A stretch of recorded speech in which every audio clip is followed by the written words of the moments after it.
Lecture number 18 अध्याय 2 विद्युत विभव तथा धारिता। अब हम क्या निकालेंगे कि विद्युत द्विध्रुव के कारण किसी बिंदु P पर किसी भी दिशा में, इसके पहले द्विध्रुव के अक्षीय स्थिति में और निरक्षीय स्थिति में हमने निकाला था विभव का मान।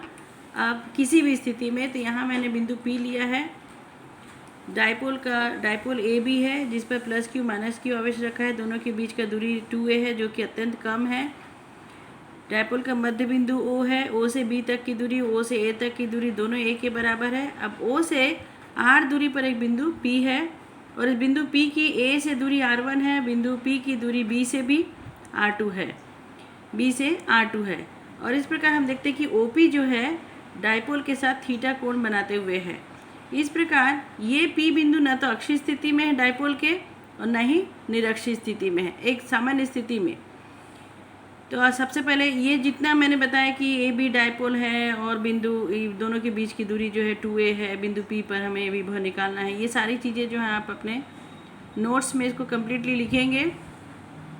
अब यहाँ जाइए, ओ ए बराबर ओ बी दोनों a के बराबर है, ए पी बराबर है R1 के, बी पी बराबर है R2 के। यहाँ पर ओ पी आघूर्ण जो है, यहाँ बोलेंगे कि P आघूर्ण जो है वो P से थीटा कोण बना रही है, OP जो है, ठीक है। ये OP से मैंने पहले ही बता दिया था कि आघूर्ण P से डायपोल का मोमेंट, डायपोल मोमेंट आप जानते हो, द्विध्रुव का आघूर्ण P से थीटा कोण बना रही है।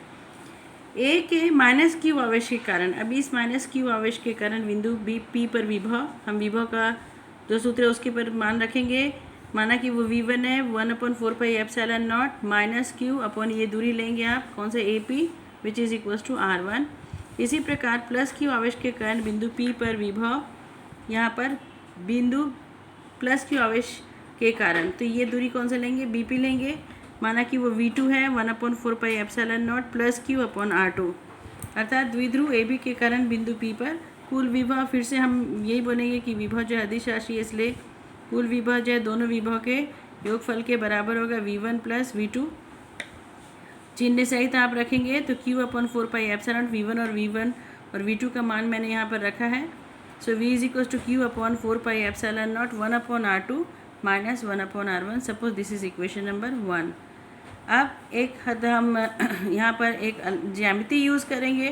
त्रिभुज PAO की बात कर रहे हैं, एक बार हम POA में ज्यामिति लगाएंगे और एक बार त्रिभुज PBO में ज्यामिति सूत्र लगाएंगे। ज्यामिति का उपयोग क्या करेंगे, R1 दूरी निकालने के लिए करेंगे। R1 स्क्वायर ज्यामिति से ये आप पहले पढ़ चुके होंगे। त्रिभुज PAO में R1 square will be equal to R square plus A square plus 2AR cos of theta. इसी प्रकार त्रिभुज PBO में R2 square will be R square plus A square minus 2AR cos of theta. समीकरण 2 और 3 का हम उपयोग करेंगे। तो हम इसमें से एक को लेते हैं, समीकरण 2 को लेते हैं। समीकरण 2 से R1 square is equal to R square plus A square plus 2AR cos of theta. R1 square will be, R square को कॉमन ले लिया, 1 plus A square upon R square plus 2AR cos of theta upon R। यहाँ पर एक चीज़ important है कि ये वाला टर्म को हम नेगलेक्ट कर देते हैं। हम जानते हैं कि डायपोल के बीच की दूरी जो है वो R से काफ़ी छोटी होती है, या हम बोलेंगे कि R बहुत ज़्यादा बड़ा होता है A से। डायपोल का संरचना ही वो होता है कि दो बराबर एवं विपरीत आवेश एक दूसरे से अत्यंत पास जब स्थित होते हैं, ऐसे सिस्टम को हम बोलते हैं डायपोल। तो यहाँ पर दूरी A जो है वो R की तुलना में नगण्य होता है, इसलिए A/R और छोटा होगा और A square upon R square और भी छोटा हो गया। तो ये पूरा टर्म जो है काफ़ी छोटा माना जाएगा और इस प्रकार इस टर्म को हम नेगलेक्ट कर देंगे। तो हमारे पास बचा केवल 1 plus 2A/R cause of theta upon R।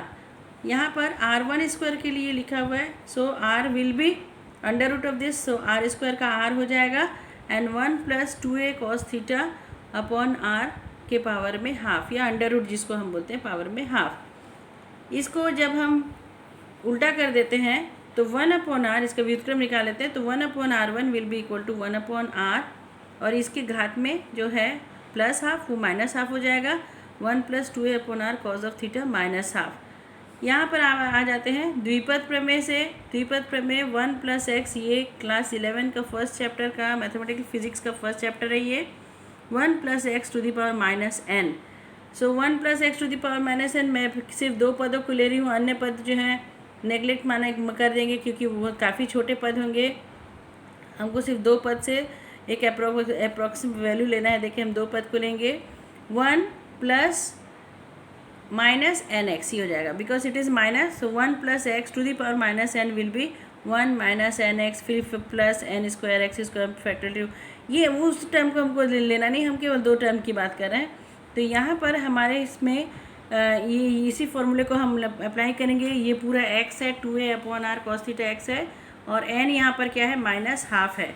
तो -nx लिख लिया हमने, 2a cos θ upon 2 times of r, 2 will cancel out, and what will we get? It is 1/r1 is equals to 1/r and into 1 + a/r cos of theta. Suppose this is equation number 4. Similarly we can write for r2 also. हम r1 को देख करके r2 को लिख सकते हैं, उसको अलग से और स्पेशली अलग से उसको लिखने की या सॉल्व करने की ज़रूरत नहीं है। तो सिमिलरली करके आप लिख दीजिए 1/r2 = 1/r1 एंड यहाँ पर r2 के हिसाब से r2 का फॉर्मूला क्या था, r² + a² -2 times of ar था। तो so it is 1/r2 will be equal to 1/r1 plus हो जाएगा, बस इतना ही फ़र्क होगा, a/r cos of θ।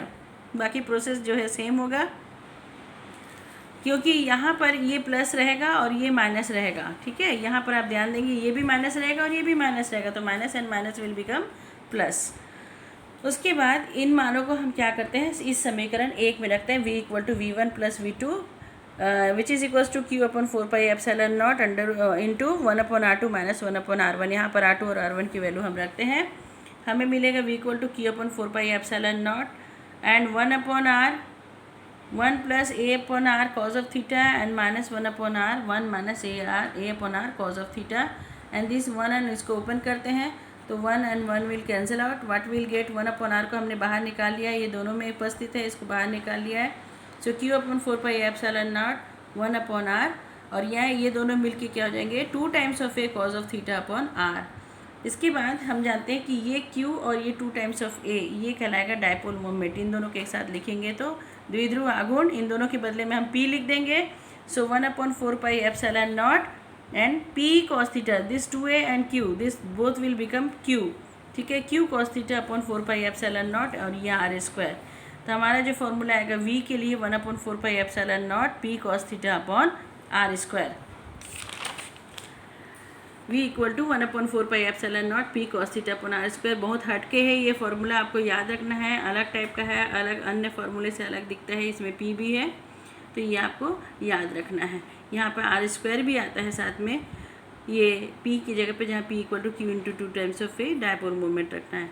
अब ये क्या है, एक जनरल पोजीशन है कि p की स्थिति ना तो यहाँ पे अक्षीय है, अक्षीय मतलब डायपोल के अक्ष के अनुदिश, और ना ही निरक्षीय। निरक्षीय मतलब डायपोल के बीचों बीच से, डायपोल के मध्य बिंदु से यदि हम लंब डालते हैं, उस बिंदु पर उपस्थित बिंदु को हम बोलते हैं, उस लंब पर उपस्थित बिंदु को हम बोलते हैं निरक्षीय स्थिति।